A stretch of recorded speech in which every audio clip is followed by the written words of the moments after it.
Hello everyone, and welcome back to Occult Perspectives. So what I wanted to cover in this particular video is I wanted to talk about the Patreon. I wanted to talk about the different tiers I have on there and what I have to offer on each tier. So my book, let me change this real quick.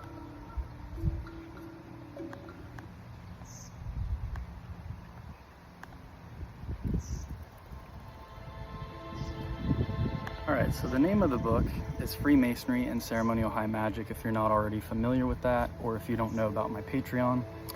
I have the book in audiobook format on there, and it consists of an introduction or a prologue and the first 8 chapters in its entirety. Now, tier 1 will take you through part 1 of chapter 6, and then you have to pay $10 to get access to the full 8 chapters of the book. Now, the $5 tier not only includes the book and the first 6 chapters, well, part 1 of chapter 6, but it also has a video on the lesser invoking ritual of the pentagram.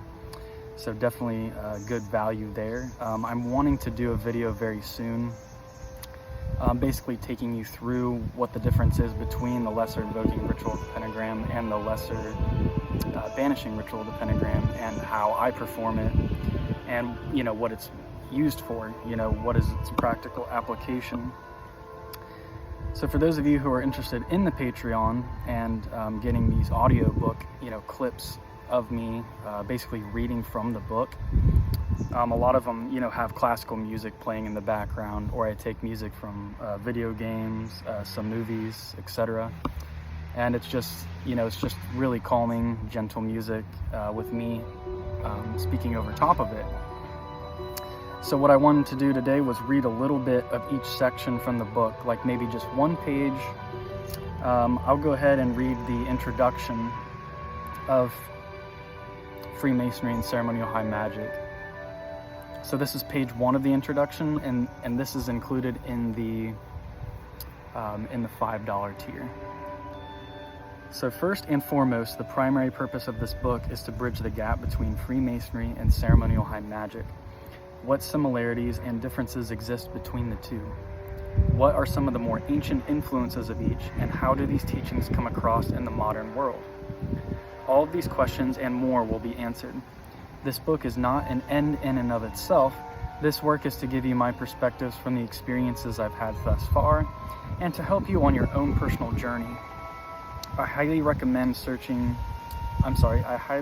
researching a multitude of other sources on these subjects. Don't just take my word for it. The aim of most mystics and adepts is unity with the divine. Initiates of the, quote, right-hand path seek to merge with Source. Some say those who follow the, quote, left-hand path can take this even one step further and transcend the original unity, thus becoming their own source or God. The left-hand path will need to be discussed in order to understand the full spectrum of the Kabbalistic tree. In essence, there are many ways one may pursue their spiritual journey. There is one ultimate source, analogous to the higher self, experienced in varying degrees. The tree of life is an essential tool of consciousness and map of reality, used to better understand various esoteric teachings and archetypes. True adepts recognize that all genuine traditions tend to tell a similar story, not necessarily the dogma of religions or other erroneous beliefs, but the actual teachings behind the formation of these traditions. In the ancient mystery schools and modern versions of these schools, certain values and moral lessons are taught and advocated so that the aspirant, whether it be a solitary practitioner or the member of a particular group, can increase his or her ability to energetically mold the world around them. So I won't read the whole first page, but that's the first 2 paragraphs of the introduction of the book, which is part of the $5 tier.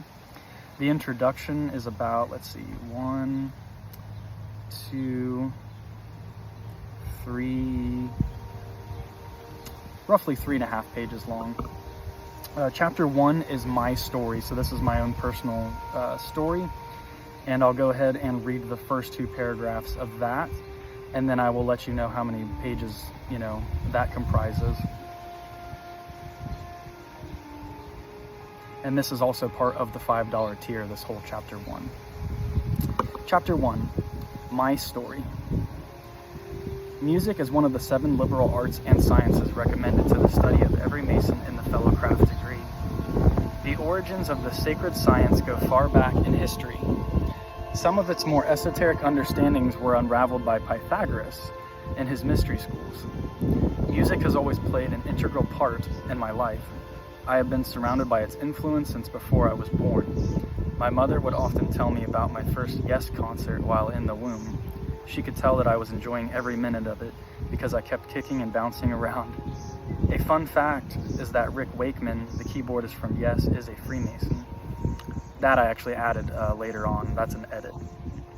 So that'll be in the final version of the book, which when I do get a PDF of it, it'll probably be kind of expensive. The first full 8 chapters and the prologue will probably be about a $75 buy. So you're really getting a deal if you get on the Patreon and enjoy that. Get the knowledge that way by listening to the audiobook. Rick Wakeman, the keyboardist from Yes, is a Freemason. My father was a drum instructor at a band camp for several years before I was born and is a hell of a drummer. He ended up teaching at the summer camp there for over 30 years. He taught me a lot and helped form an amazing foundation of rudimentary knowledge, which would come in handy when I went on to play in rock bands. He had played gigs as a young adult in cover bands, and my mom is also a vocalist. I ended up playing drums in a band with both of my parents called Soulshine for a few years in my mid-20s. And then it goes on to talk about where I was born, my birthday. Honestly, other than what I've ended up watching on home-recorded VHS tapes, I don't remember a whole lot from my early childhood. My sister, Brooke, is 11 years older than me. When I was just a few years old at one of my sister's band concerts, I was told that I had stood up on my mother's lap and attempted to imitate the conductor by waving my arms. So yeah, it's basically my personal story, how I grew up, some early esoteric and occult influences in my life that I was not, consciously aware of at the time. It talks a lot about my personal music journey and then how I got into, mysticism, learned about Freemasonry, learned about Kabbalah and all of these different things. So it's basically my personal life story. So that is chapter 1, and it's called My Story. And let me see how long that is, how many pages it is. So it starts here. Let's see. 1, 2, 3, 4, 5, 6, 7, 8, 9. So it's about 9 pages long or so. And then chapter 2, the next chapter, is glossary and key terms. So before I even get into any of the, we could say the esoteric, information, chapter 2 is a list of key terms. So there's a definition of like what esoteric is. There's a definition of the word occult, magic, a lot of different just terms that you would want to know, when reading this book. And a lot of it is things we talk about on this YouTube channel.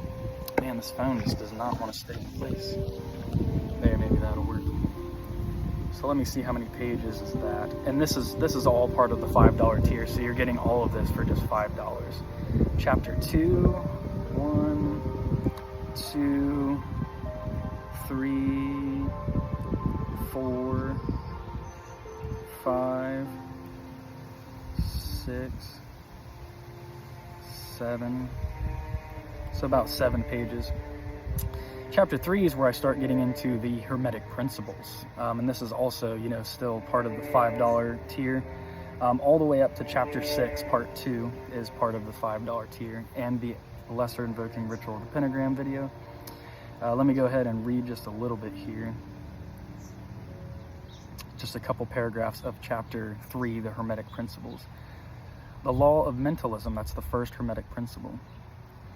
The law of mentalism is the first Hermetic principle that we read of in the Kybalion. The original information regarding these principles is said to trace its way back to Thoth of the Egyptians, or Hermes Trismegistus of the Greeks, who is most likely the original prototype of a wizard.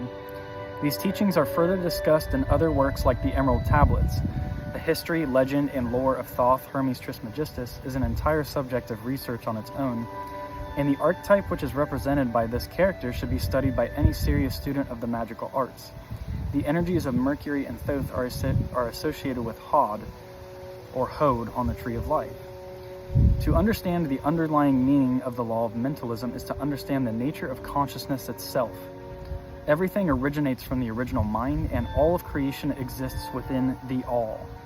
Everything is deemed to exist within the all, otherwise it could not be the source of creation. The all must encompass all things. Whether we understand this as divine energy, the great architect of the universe, or God is not extremely relevant. These are human qualities we paint on divinity. It is understanding how this force of creation works which is important, much like when we explain how this force, quote, force works in magic. A deeper understanding of the entire creation process can be better understood by reading such works as The Secret Doctrine by Madame Blavatsky. So that's just the first two paragraphs of the chapter on the Hermetic principles. And let's see how long